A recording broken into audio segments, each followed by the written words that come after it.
In exactly 4 weeks, I'll be on a train out of Albany, New York, headed for Seattle. It's time to start making the final preparations for this summer's upcoming tour. During the winter, I spend a lot of time refining my checklists. Every year, it's different. Not by much, but I do make plenty of tweaks along the way. Today, I've laid everything out here on the porch alongside of my bicycle and thought I'd take a moment to go through it and show you what's in my bags. I've laid everything out here pretty much in order of how it gets packed on the bike. The way that I like to pack my bike is, since I dismount on the left side, I like to have things that I might need immediately accessible within easy reach on the left side of the bike. That includes my clothing in the rear panniers, and up front things that I might need during the day, like camera equipment and spare clothing, a warm layer, wind shell, rain gear. On the right side of the bike, on the rear, goes my tent, sleeping pad, etc. On the right side up front is my kitchen. It includes all of my cooking gear as well as the food that I carry along the way.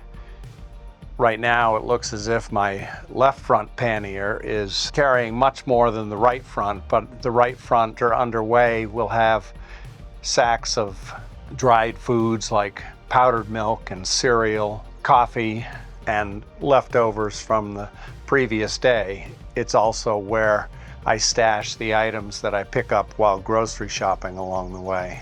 We're going to start from the left side here, and I just want to point out a few things that's in my kit. Beginning all the way here, this is something new this year. It's a portable solar charger. As even people like me that tend to be pretty old school become more and more electronic in what we're doing, the ability to charge devices is an issue. My devices are primarily photography, both video and still, and this year I've added a new element, a new camera to the bag, and that's a small personal drone. We'll see how that solar charger goes. It puts about 12 to 15 watts out of each port. It's rated at 20 watts total. When you're plugged into both ports, theoretically you can get 10 watts out of each port. Above that is my pillow. Looking at the bedroom layout, it begins with the tent, which for me is an aging north face. Back here are the tent poles and pegs. They ride on the rear rack. This is my click stand, which is a real handy addition to the kit that I added last year and now wonder how I ever did without. In this bag is a lightweight carbon tripod. As a photographer, I've always had a tripod along on tour and have had to accept the weight penalty of carrying camera and equipment. This is something that I also have been wondering if it's going to make the final cut. It's one of the portable camp chairs, this one by Helinox, and it's a lightweight aluminum frame with a ripstop nylon saddle that sits in it. And what I found is that quite commonly these days I'm able to find a campsite with a picnic table and haven't had a need for the chair. So we'll see if it's worth the extra pound and the space that it takes up. Underneath it is the poly ground cloth that I use under the tent. So that's pretty much in this area what is in my right rear pannier. Moving on to the left rear pannier, we've got a sleeping bag. This is a down bag. The rest of that pannier is filled with clothing, which for me includes insulated leggings, some fleece socks for wearing in camp during the night, a few pair of socks for biking during the day, a spare jersey, a spare liner for my bike shorts. I ride with a two-piece bike short. It's a mountain biking short, the outer nylon shell and then the inner with the pad. I carry an extra liner so that I can constantly swap them out and rinse and let the spare dry on the bike.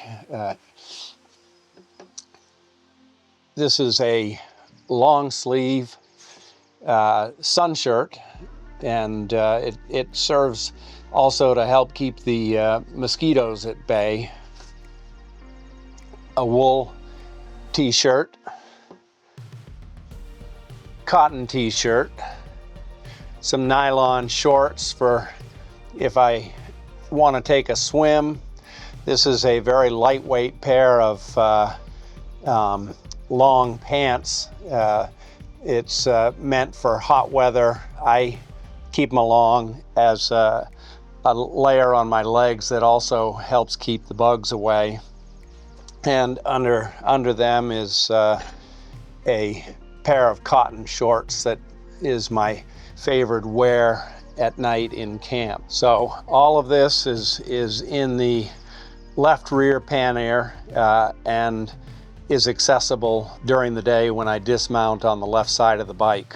Moving over to the right side here, this is my kitchen setup here, and like I said, there's typically a lot more in that pannier that includes any food that I carry during the day or food that I'm carrying to camp. The stove that I use is by MSR. It's the Pocket Rocket stove. Tiny little thing. The biggest part of the kit is the pot and the one canister of fuel that's inside, but this one with the cans of isopro fuel that I pick up extras along the way, and that all nests together in here. One thing I didn't point out was that also in here is a little scrubby pad for washing dishes at the end of the evening.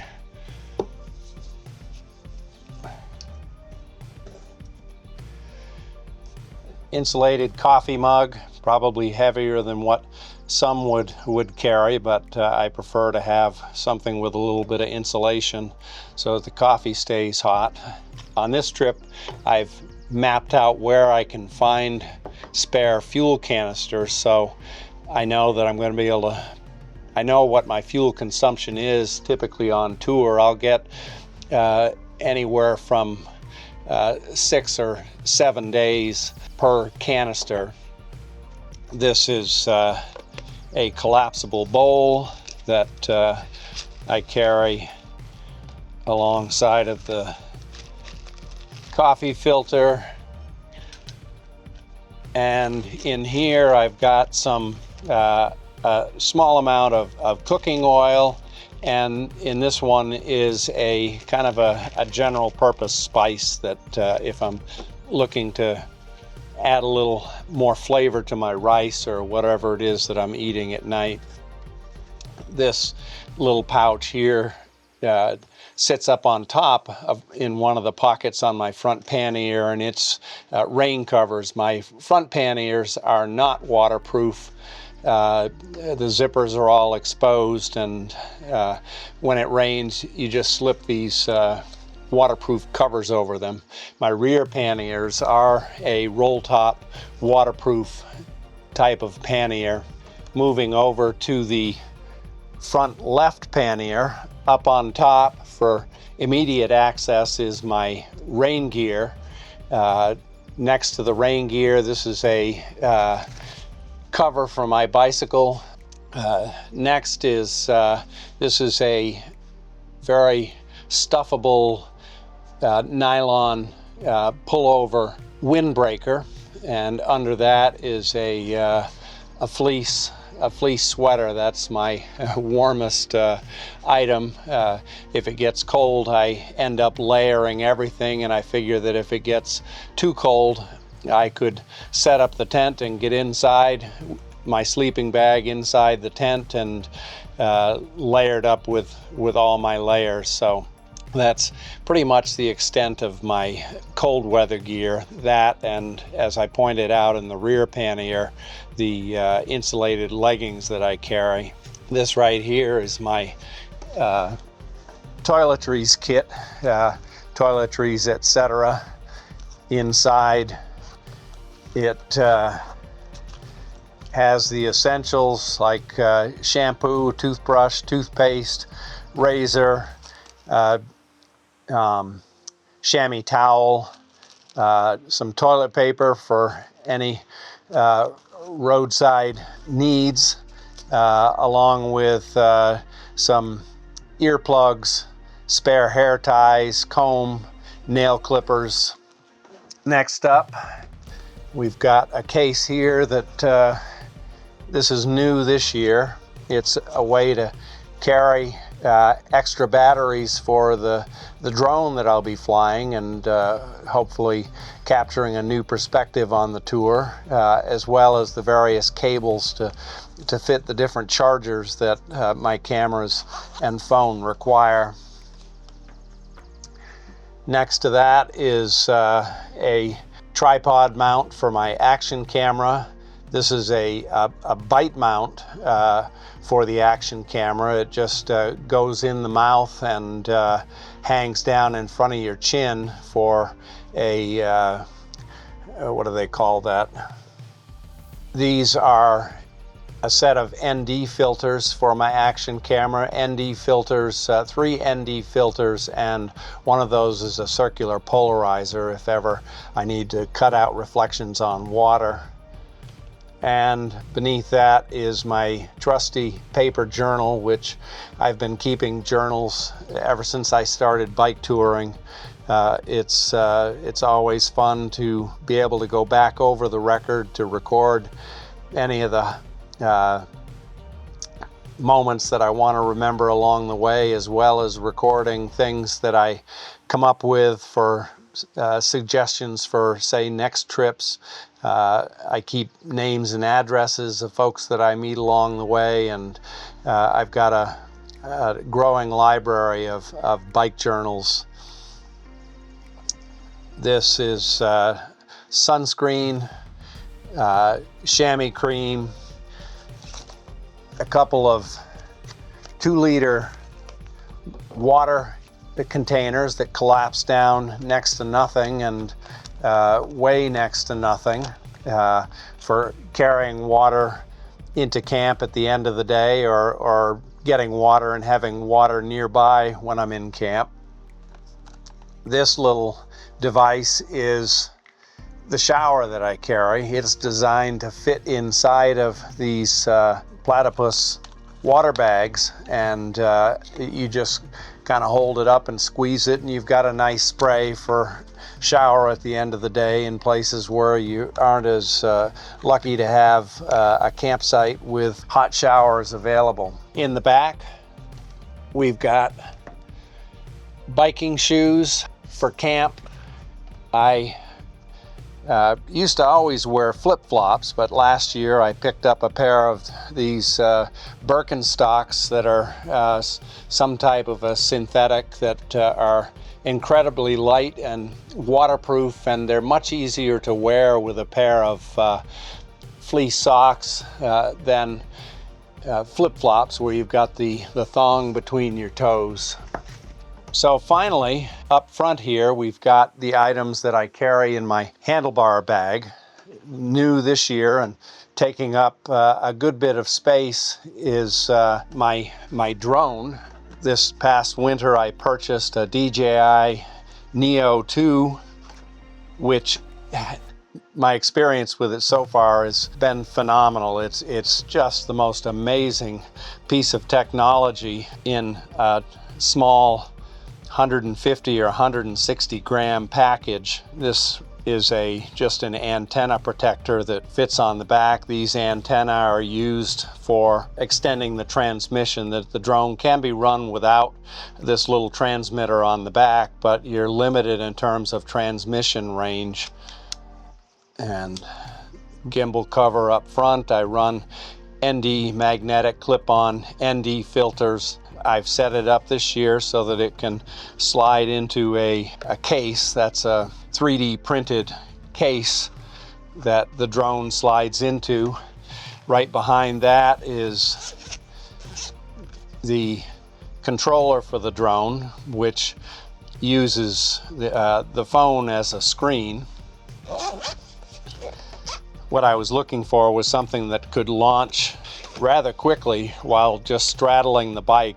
The nice thing about this drone is that it can be used without a controller, entirely without a controller, or it can be used with just a phone, or it can be used with the phone attached to the controller here. Alongside of the controller, a power bank. My phone sits on top, wallet, credit card, driver's license, insurance cards. This is a fairly hefty 65 watt charger that I have switched to because with the drone, if I'm in the charger with 3 batteries, unless it has 65 watts, it can only charge 1 battery at a time. So I added this higher capacity charger to the kit. My spork rides ready for immediate access and digging into a yogurt or whatever I pick up at the grocery store along the way. Sometimes ice cream, a couple of microfiber cloths. Over here we've got a couple of glasses holders, one for the sunglasses with a clip-on rear view mirror. When I'm using this pair of sunglasses, I take the one that's helmet mounted off the helmet and just drop it in the kit. I never ride without a rear view mirror. I consider it one of the essential safety features of any rider's kit. With the sunglasses, I'll wear this little take-a-look mirror, and then I've got a third eye mirror that's mounted to my helmet.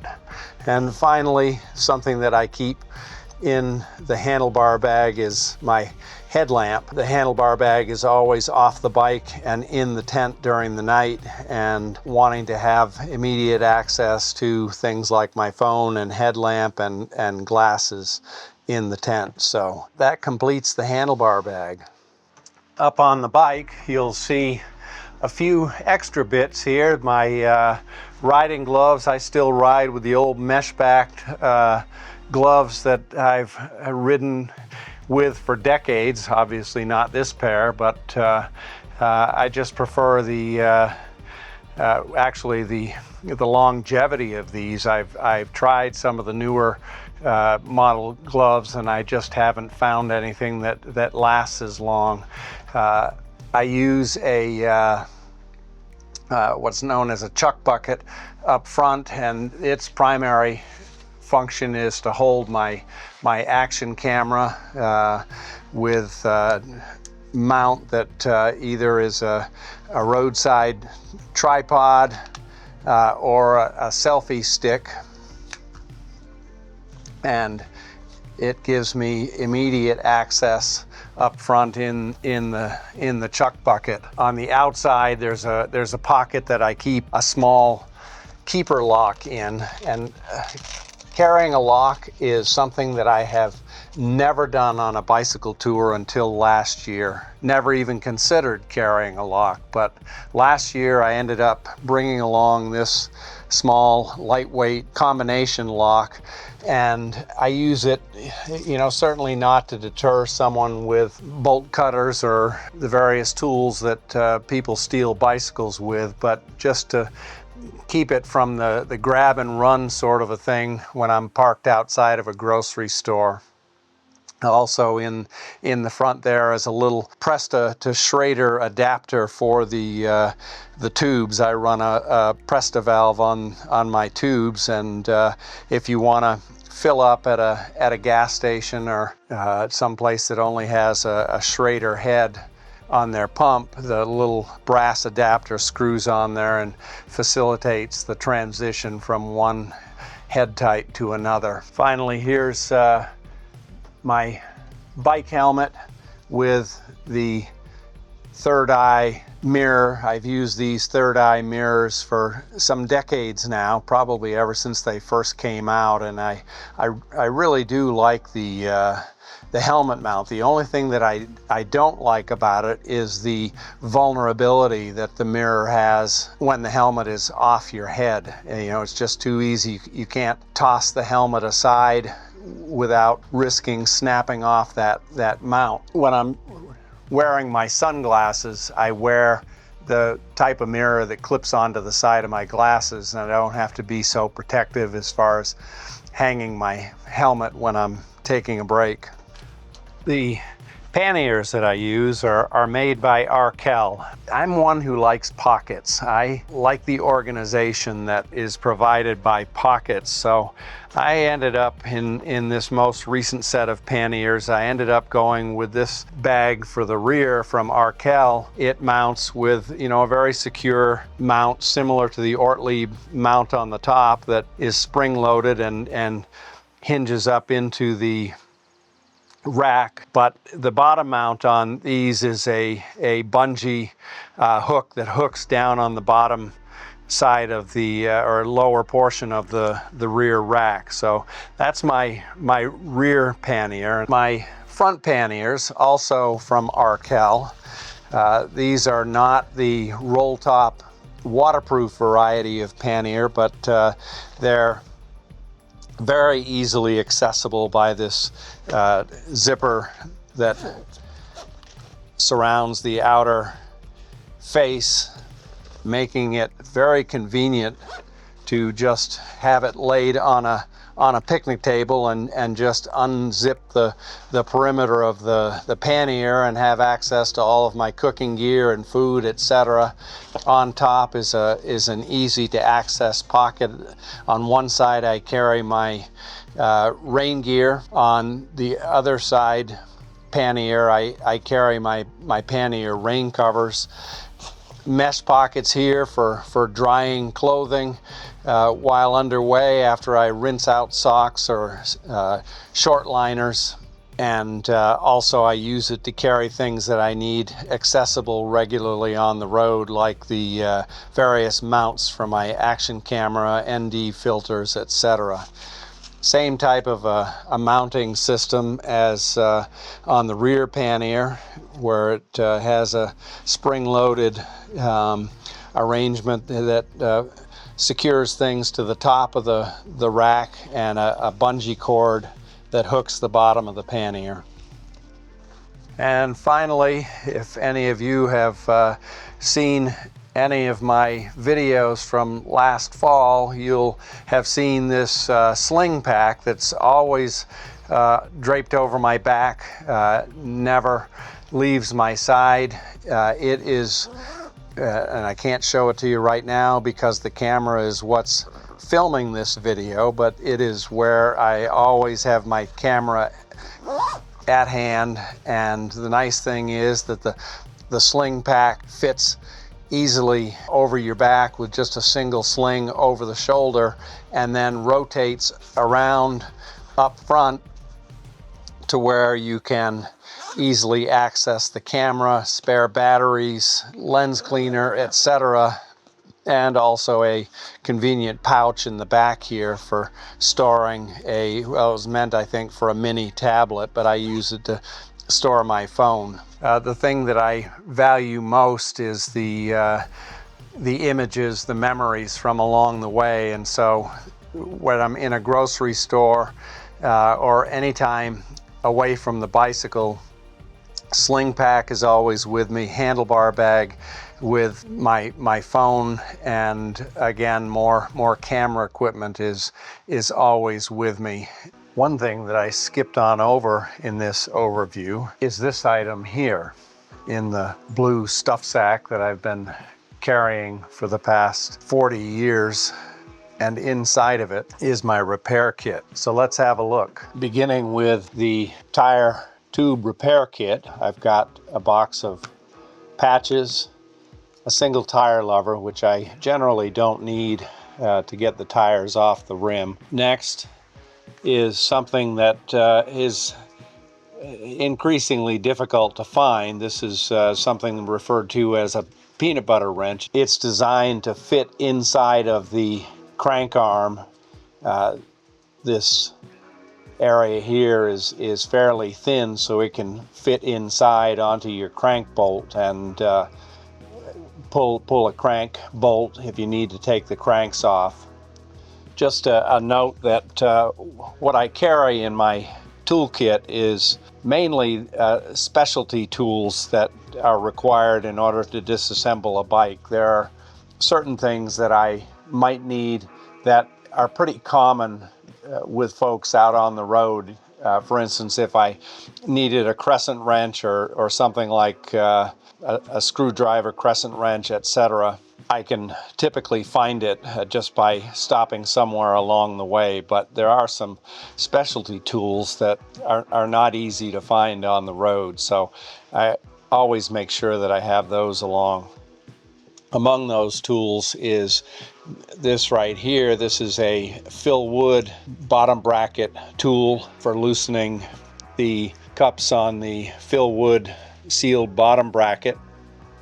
This tool here is a freewheel puller. I do carry a mix of open-end wrenches. Nowadays, bikes have pretty much got hex type of fittings on them, but for the older bikes, having these open-end wrenches is key. Next is a crank puller. Once the peanut butter wrench is used to get the crank bolt off, then the crank puller pulls the crank off of the tapered spindle. Another specialty tool that has become invaluable to me, but is very difficult to find. I went through a period where I had somehow misplaced it and eventually came across it. This is known as a pocket vise, and it's used in conjunction with your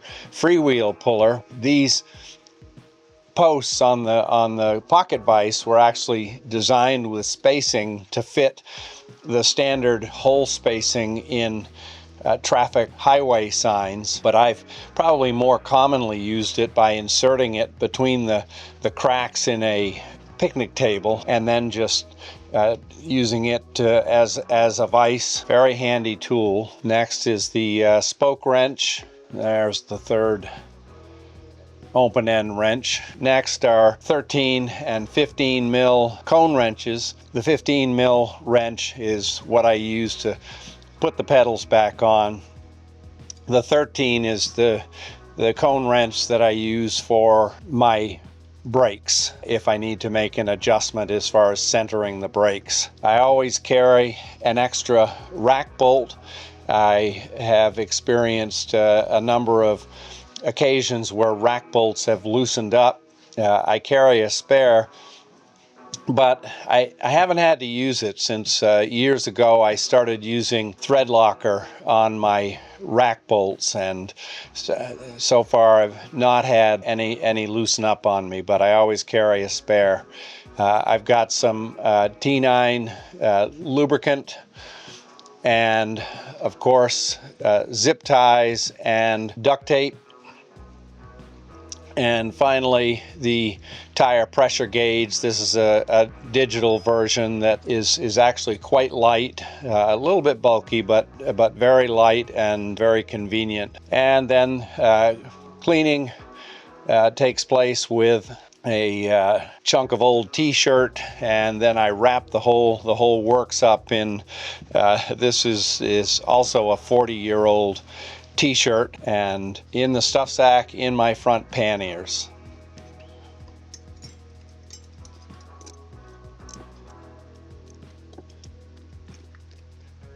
Forgot to mention this item here, which is it's like dental floss for your freewheel cluster. This is to get in between the cogs and do a little cleaning. Another note, I have always run a wax chain. I use a mix of a blend of paraffin wax and beeswax, and about once a week when I need to refresh the chain, I warm that wax up on my stove and run the chain through it, and good to go for another week.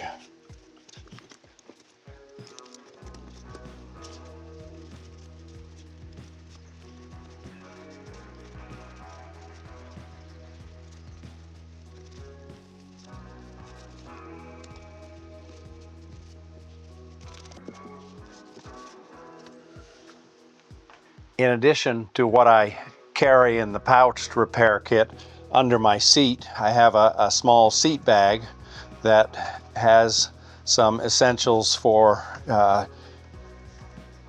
tire repair on the road. There is a spare tube. Although I like to patch my tubes, if I'm on the road, I'll just pull out a spare tube and insert it, and then patch the one with a hole once I get back into camp. Along with the tube, I've got a couple of tire boots. These are used inside of the tire if you've got a large gash in your tire. This tire boot, although some have used like a dollar bill or something in there to cover the slash, these tire boots work well. I've got a CO2 cartridge and inflator in there. I much prefer the pump, but I carry an inflator. I've never had to use it. Haven't sorted out if it's worth the weight penalty or not, but there it is. And finally in there is a multi-tool with everything from a chain breaker to various sized hex wrenches, another tire lever, and screwdriver, T-28, a star bit, which I don't have any bolts on my Woodrup that require the star bit, but I've got the full complement of Allen wrenches and screwdrivers. It's time to pack up.